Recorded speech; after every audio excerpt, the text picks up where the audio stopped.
सहारा प्रणाम। सहारा इंडिया परिवार के मेरे प्यारे कर्तव्योगी साथियों और सहारा से जुड़े समस्त सम्मानित निवेशकर्तागण का स्वागत है आज के इस स्पेशल एपिसोड में। सबसे पहले तो आप सभी को मैं धन्यवाद देना चाहता हूं। आज 9 जुलाई है। ठीक आज से 1 साल पहले आपसे पहली बार मुलाकात हुई थी। 1 साल हो गया। इस बीच तमाम जानकारियाँ हमने साझा किया आपसे और तमाम ऐसी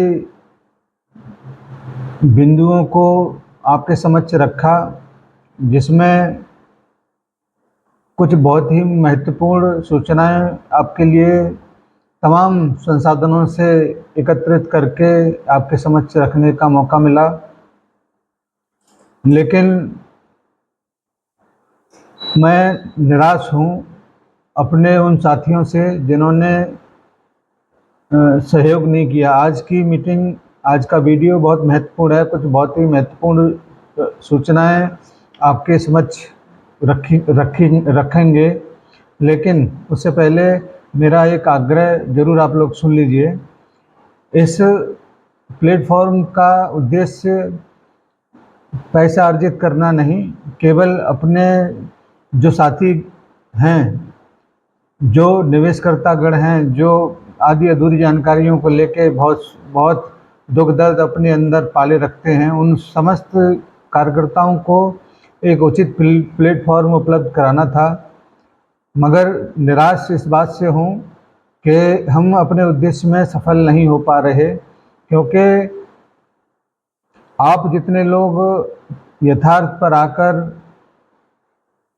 निकल जाते हैं और बिना लाइक किए, उसकी वजह से YouTube सहारा से संबंधित लोगों के पास में इस वीडियो को उपलब्ध नहीं करा पाता, तो वो भी बहुत सारी सूचनाओं से वंचित रहकर तमाम अन्य सहारा के विरोध करने वाले लोगों के बीच पहुंच जाते हैं, जिससे उनकी मानसिकता दूषित होती है।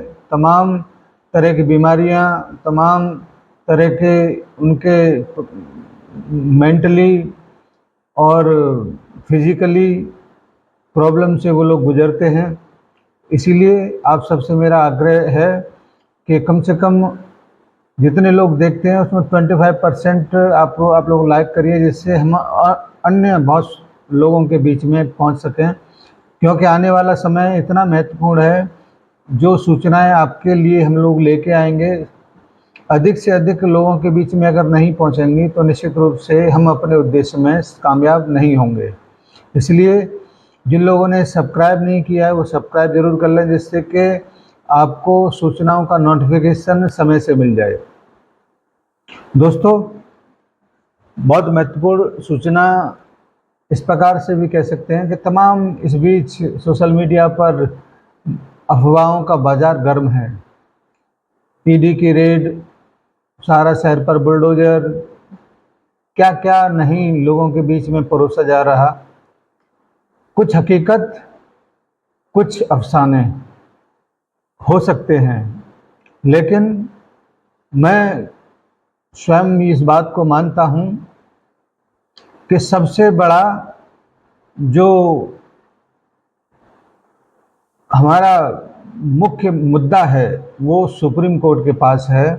इस बीच तमाम एजेंसियां, तमाम तरीके के हथकंडे, अन्य लोग, तमाम तरीके के बातें सोशल मीडिया के माध्यम से आपके बीच में आती जाती रहेंगी, लेकिन कानून के बुलडोजर से बड़ा कोई बुलडोजर हो नहीं सकता। इसीलिए अब क्या होने वाला है, क्या नहीं होने वाला है, अगर सहारा गलत होगा तो निश्चित रूप से उसके ऊपर कार्रवाई होनी चाहिए। लेकिन इसका प्रमाण सोशल मीडिया पर, इसको वेरिफिकेशन सोशल मीडिया पर नहीं किया जा सकता कि सहारा के बारे में तमाम उल्टा सीधा बोलकर हम उसको दोषी करार देने का कोशिश करते हैं, तो आप उसके जज नहीं हो सकते। केवल और केवल सहारा का जजमेंट, सहारा को दोषी आरोपित जो भी करना है वो सुप्रीम कोर्ट को करना है, और सुप्रीम कोर्ट में जो मामला विचाराधीन होता है उसको लेकर भी बहुत सारे लोग तमाम तरीके की बात करते हैं, जो कि कहीं से भी उचित नहीं है, क्योंकि सुप्रीम कोर्ट इस देश की सर्वोच्च संस्था है, हमें उसका सम्मान जरूर करना चाहिए। आज सहारा इंडिया परिवार अगर तमाम तरीके से गुपचुप है तो उसके पीछे भी सुप्रीम कोर्ट ही है। अन्यथा सहारा इंडिया परिवार वो संस्था था जो प्रत्येक दिन सर्कुलर के माध्यम से जो कुछ भी काम करने जा रहा है उसका सर्कुलेट हर ब्रांच पर कार्यकर्ता के मध्य में वो पहुंचा दिया करता था, लेकिन आज नहीं हो रहा है। तो इसके पीछे भी सुप्रीम कोर्ट है, क्योंकि सुप्रीम कोर्ट के आदेश की वजह से ही वो खुल के सामने नहीं आ पाते हैं, और आने वाले समय में जब सुप्रीम कोर्ट की तरफ से बंदिशें खुलेंगी तो निश्चित रूप से फिर दोबारा से आपके बीच में दहाड़ते हुए सहारा इंडिया परिवार सामने जरूर आएगा, इस बात की पूरी संभावना है। मैं अपने साथियों से ये भी कहना चाहूँगा कि आप बिना वजह सोशल मीडिया की सूचनाओं को लेकर परेशान मत हुआ करिए, क्योंकि सुप्रीम कोर्ट की तरफ सहारा इंडिया परिवार देखता है तो केवल और केवल इसकी वजह से कि हमको न्याय चाहिए, और न्याय जरूर मिलेगा। जिस दिन सुप्रीम कोर्ट की तरफ से न्याय मिलेगा उस दिन बहुत सारे लोगों के नज़रिए सब कुछ बदल जाएंगे, और उसके बाद वो जो आज आपको गलत नज़र से देखते हैं निश्चित रूप से आपको वो नज़रें नहीं मिला पाएंगे। इसलिए गलत है तो सज़ा मिलेगा, गलत नहीं है तो कोई दुनिया का ताकत सज़ा नहीं दे सकता। निश्चित रूप से इस बात को आप लोग मान के ही रख लीजिए।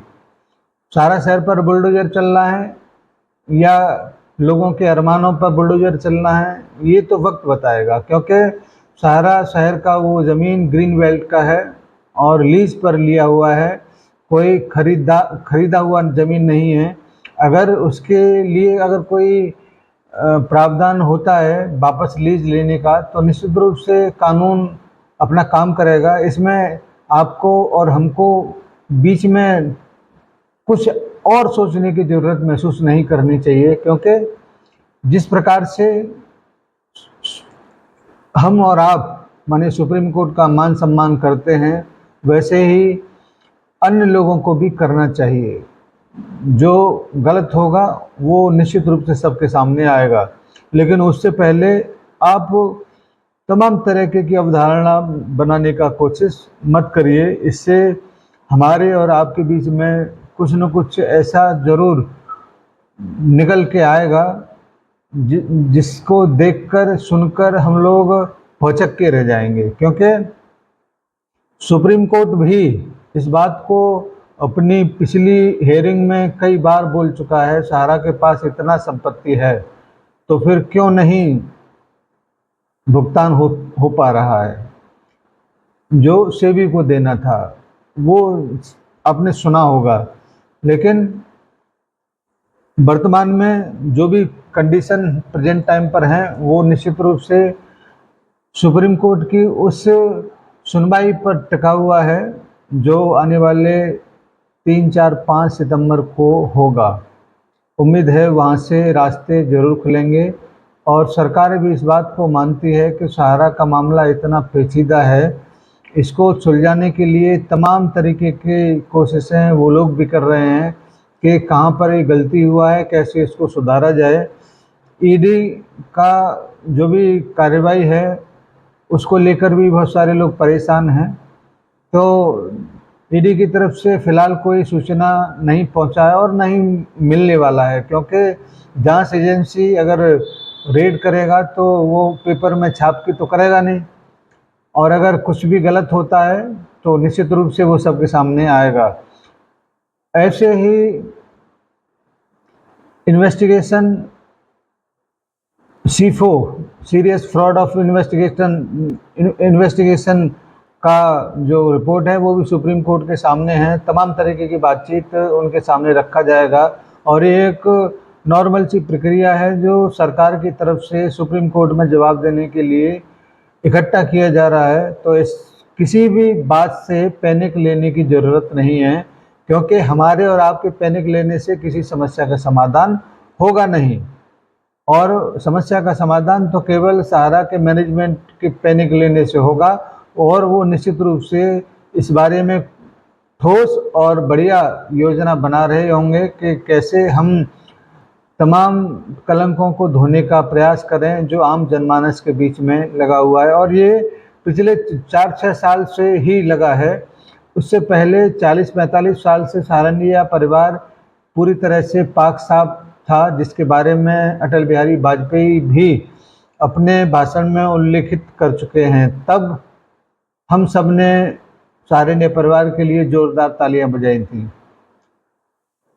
आप इस बात को ज़रूर तय करके रखें कि जिस दिन सहारनिया परिवार के फेवर में फैसला आएगा हम दोबारा से तालियां ज़रूर बजाएंगे। धन्यवाद आपका 1 साल तक मुझसे कनेक्ट रहने का, और धन्यवाद उन सभी निवेशगण का जिन्होंने यथार्थ को अपनी जानकारियों के लिए चुना। और निवेदन आपसे है कि आप इसको लाइक कर दें, जिससे आगे और बढ़िया करने का एक हौसला हम लोगों को मिले। नई जानकारियों के साथ एक बार फिर से कुछ दिनों के बाद हम लोग फिर दोबारा आपके समक्ष प्रस्तुत होंगे। जय हिंद, सादर सा प्रणाम।